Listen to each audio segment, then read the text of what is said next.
Did you know Mandy's a geek? Hi, so it's time for the second part of my review of my comics haul from what of the comics I picked up on Friday. So this time there's only 7 books. It's going to be a short one. No, you will, honest. So let's get started. I don't think there's going to be any negative. I don't even know if my Batman one from last time was negative. I'm more like enjoying the car wreck of it all. It's a truly awful comic, but I can't stop reading it. So I guess it's still making me buy it.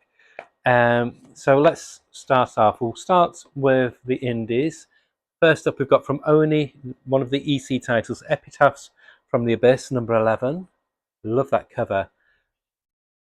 It's a funny one, the EC line from Oni. I mean, it is the nature of the beast with having an anthology series where some issues can leave you a bit cold, or one strip can be great and two can be shit, or vice versa. I'm happy to say that with this one, all 3 stories have been really, really enjoyable. And you do get bang for your buck. It's cardstock cover, and you get about 28 story pages as well.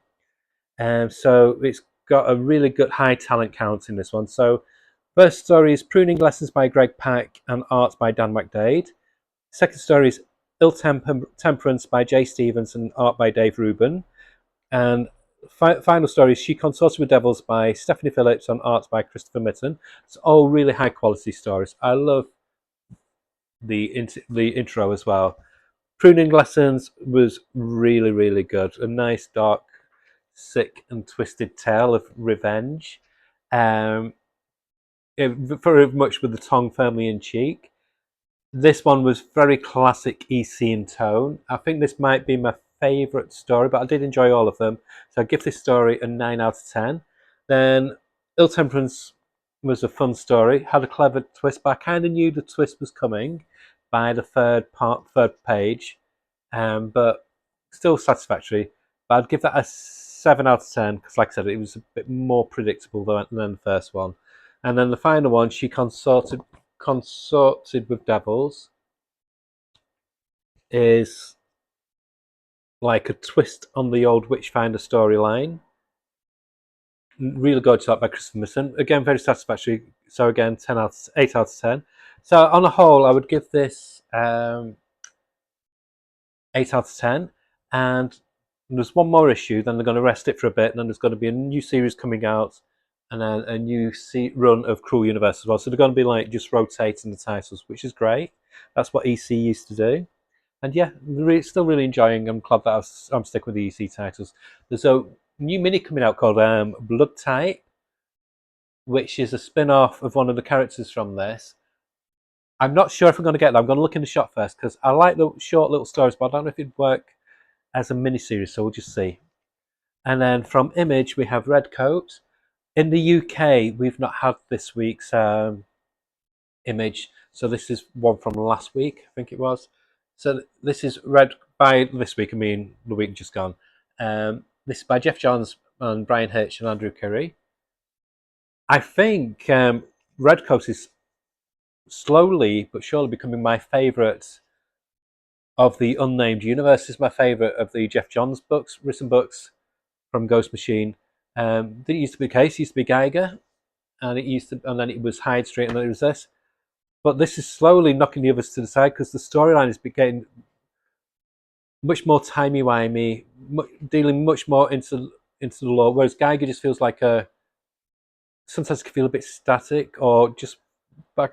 I've seen apocalyptic westerns in TV, like with Jericho, etc., and in books and in comics before, but this just feels much fresher, and I like the new characters that have been introduced. I like how they're introducing like there could be alternate timelines. Yeah, so it's getting very much like Highlander meets Doctor Who at the moment, and I'm all for that. That's my sweet spot for science fiction. And the artwork by Brian Hitch is, of course, really good. The dialogue is fantastic, and yeah, 9 out of 10. Really enjoying that. And then one that divides people. Some love it, and some just kind of think, oh, it's okay. I love it. This is Bug Wars, and this is issue 4. I love OTT fantasy stuff. I grew up reading the Edgar Rice Burroughs books, especially the Venus ones, and the John Carter of Mars, and the Carson. Is it Carson of Venus? So, and then I loved things like The Incredible Shrinking Man, Micronauts, stuff like this. So this type of thing is great. I love it. You don't need logic. It's fantasy. The little people who are the size smaller than the insects, that the size of mites, they call themselves mites. Um, Take it for what it is. You don't need to. When I read Micronauts, I didn't think, "Oh, this makes no sense." I read it because he enjoyed it, and this is the same with this. It's just really fun to the wall fantasy. It's not for kids. There's language, there's sex, there's dismemberment, there's blood, there's guts, and it's fucking brilliant. And yeah, 9 out of 10. I love it. And then we move on to New Gods. This is illustrated this time in the majority by the artist Felipe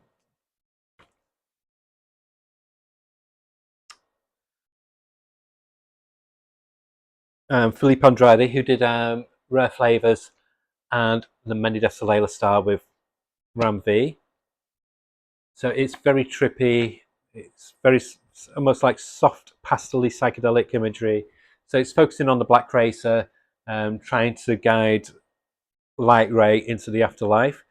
Something obstructs his journey, and he basically tries to find out what's going on. And what I love in this is how they've not lost the law of the Black Racer, where when he's not being a Black Racer, he inhabits the body of this guy here. So that gave me, being a big New Gods fan, that gave me a little bit of a hee. And then it moves to the ongoing story with Evan Cagle artwork, with the appearance of Superman and the Justice League, who don't do much, but there's a new threat that's arrived, and they're going to investigate. So it paves the way for next issue. I don't know if this one was really necessary, but I enjoyed it. Beautiful art. Yeah. um, I'm not going to say it's cuckoo like Geeky Old Hog would, and do watch his channel, Geeky Old Hog, if you want to see a fun and very different to my take and review of comics. But that's the joy of comics. You have different views, and nobody's view or opinion is correct. You get from a comic what you get from a comic. But like I said, it's a fun watch, and the same with the Comics Patrol, who used to be DC Patrol. Give them a little shout out now. Why not? Help you. I was going to say Geek Hell's not struggling. He's got 20 odd thousand. He's given me half of his viewers. But give Comic Patrol some help, and let's rob some viewers from Geek Hill Hog. But yeah, where we're going, I don't know. Yeah, so anyway, as I was saying, I've only got 7 comics, but my brain's going all over the place. So that what mark am I giving it? Artwork, 9 out of 10. Story, I'm actually going to give it a 7 out of 10. It was one of the weaker ones, but it's Ram V, so it'll bounce back. And then we got 3, count them, absolute titles. First one we have is Absolute Flash. This is by Jeff Lemire and Nick Robles. The arts, as in most of the Absolutes, the only art I'm not keen on is the Green Lantern one. It's fantastic, and I'm really digging the story now. So the people chasing after the Flash, they're not really villains, but they're like paid superhero mercenaries, and they're being hired by his dad to capture Wally, to bring him back to his dad. And yeah, but this mostly develops is about the new reveal about the little monkey creature is actually Gorilla Grodd.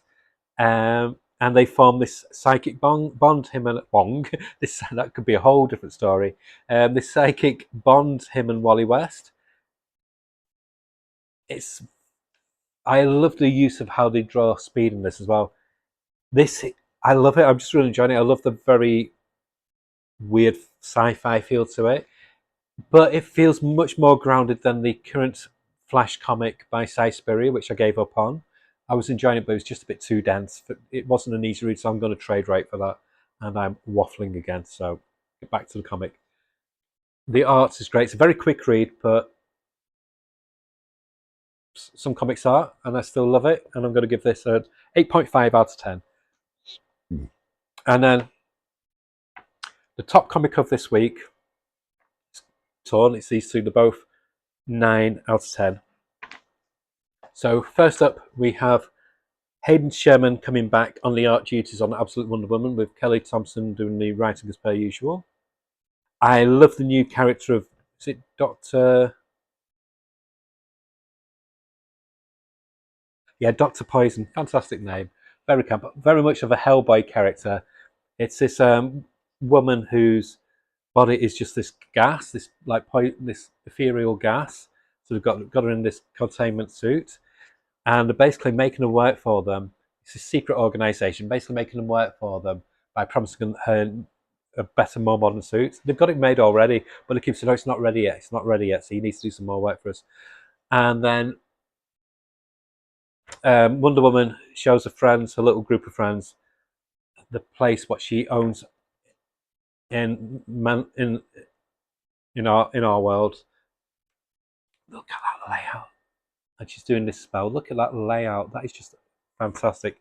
Hayden Sherman, I think, is quite possibly the most original and exciting. Sorry, I'm always misgendering them. I should know better. they're always thinking outside the box with the layouts. I love Daniel Warren Johnson. I love lots of other modern artists. I love Dan Mora, but I think they are the one who get me the most excited with what they do with the page layouts. They just manage to push the button and what is achievable on one single page.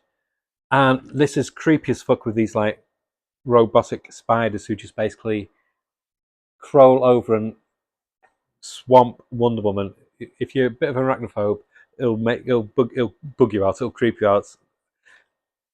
And so it ends up with a meeting of Dr. Poison and Wonder Woman, and it makes you want to read the next issue straight away, which is it shows they're doing the job correctly. So yeah, 9 out of 10. And then we have Absolute Martian Manhunter. I fucking love this comic by Dennis Camp and Javier Rodriguez. The art, as per usual, is just gorgeous, trippy as fuck.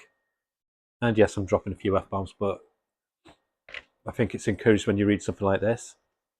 So basically, there's been this. What I like about this, it's doing like now like an investigation of each issue. So there's been like all these people have been mind controlled and getting these urges to burn homeless people or people less fortunate than themselves, and then they no idea why they did it. They just said, I felt I had to do it, and so he investigates with his partner, and he's realizing that his partner, because obviously he can read sensations, can read thoughts and that lot. He realizes that his partner is on the cusp of becoming an abusive and corrupt police officer. So he's got that on the back burner as well. I don't really want to go into the story too much because you need to experience it. But with Dennis Camp, I'm in two camps. Some stuff I love. I love Martian Manhunter.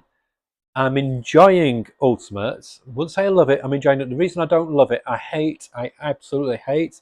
This is why I gave up on all the comics. I hate the skipping a month story-wise each issue with all of the Ultimates comics. I just think it's a horrible gimmick and it doesn't make the story flow at all. But apart from that, I do not like Assault Crisis Events. Gave it 2 issues. I needed therapy afterwards. It was just so depressing. It felt like going into the mind of an 18-year-old emo fan. But this is absolutely gorgeous.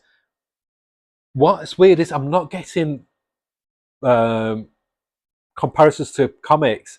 What I'm getting is comparisons to like art house 80s sci-fi films like The Brother from Another Planet and the Alex Cox film Repo Man.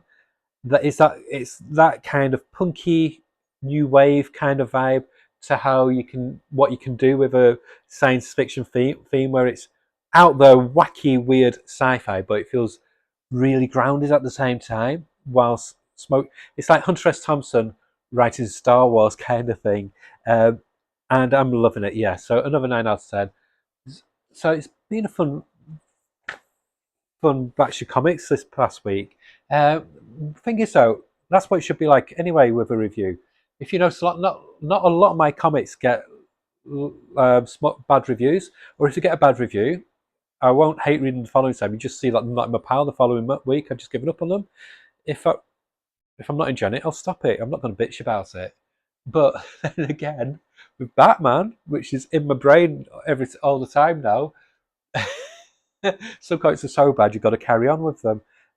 But yeah, so if you notice, like there's no Star Wars comics, I've stopped all the Star Wars range to make room for other stuff. This is just what I do. I just stop, and I gave it to my friend who's a big Star Wars fan, and she's really happy. So it's a win-win. So yeah, I have no idea where I'm going with that. And yeah, it's not too bad. 15 minutes.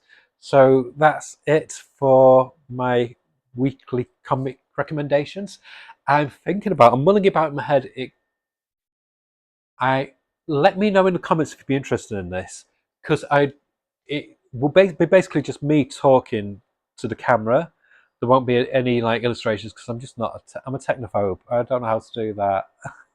It's too much work. I don't believe in doing too much work. Uh, but I'm going to be doing, because of it being Pride Month, I want to look. I'm going to be doing DC versus Marvel with the LGBT characters and storylines. Which ones feel genuine? Which ones feel life changing in some respects? There's some stories that did resonate with me deeply. I think you know where I might veer in which comic company, but and I think you'll realise it's valid. And some comics that just feel like they're just doing it for virtue points or not political correctness, but just to try and keep on the trend and to try and find a corner of a market that they've not normally done, and they've done it in a very clumsy way and not in a great way, in a very almost like patronising way. So that's a video I'm thinking of doing. If you'd like me to do that, leave comments after this video, so no, it's worth my time because it's going to take a lot of research before I do it. Okay, bye.